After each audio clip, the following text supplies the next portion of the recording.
পশ্চিমবঙ্গের রাজনৈতিক অঙ্গনে ফের এক নতুন বিতর্ক ঘিরে চর্চা শুরু হয়েছে। সামাজিক মাধ্যমে ছড়িয়ে পড়া একটি ভিডিও ও তাকে কেন্দ্র করে রাজনৈতিক মন্তব্য, এই দুয়ের জেরে শাসক ও বিরোধী শিবিরের মধ্যে বাকযুদ্ধ তীব্র হয়েছে। বিজেপি নেতাদের একাংশ দাবি করেছেন, অতীতে রাজ্যের বিভিন্ন জায়গায় তাদের দলের পতাকা খুলে ফেলার অভিযোগ বহুবার উঠেছে পুলিশের বিরুদ্ধে। তাদের বক্তব্য, রাজনৈতিক প্রভাবের কারণে প্রশাসন নিরপেক্ষতার জায়গা হারিয়েছিল।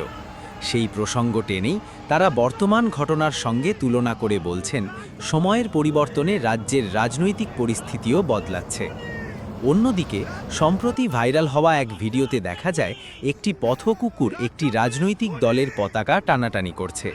সেই ঘটনাকে ঘিরে সোশ্যাল মিডিয়ায় নানা ব্যাখ্যা ও কটাক্ষ ছড়িয়ে পড়েছে। বিরোধী শিবিরের একাংশ এই ঘটনাকে প্রতীকী বলে দাবি করে শাসক দলের বিরুদ্ধে জন অসন্তোষের ইঙ্গিত বলেই তুলে ধরছে। তবে তৃণমূল কংগ্রেস নেতাদের বক্তব্য সম্পূর্ণ ভিন্ন।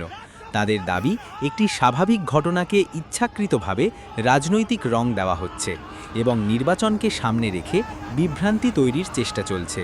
তারা আরও বলেন, রাজ্যের উন্নয়নমূলক কাজের সাফল্য ঢাকতেই এই ধরনের প্রচার চালানো হচ্ছে।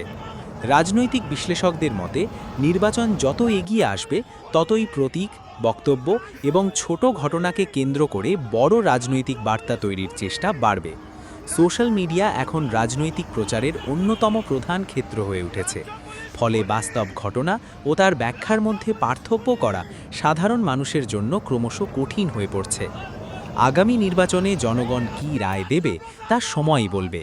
তবে আপাতত এই ঘটনাকে ঘিরে রাজনৈতিক তাপমাত্রা যে আরও বাড়বে তা বলাই যায়।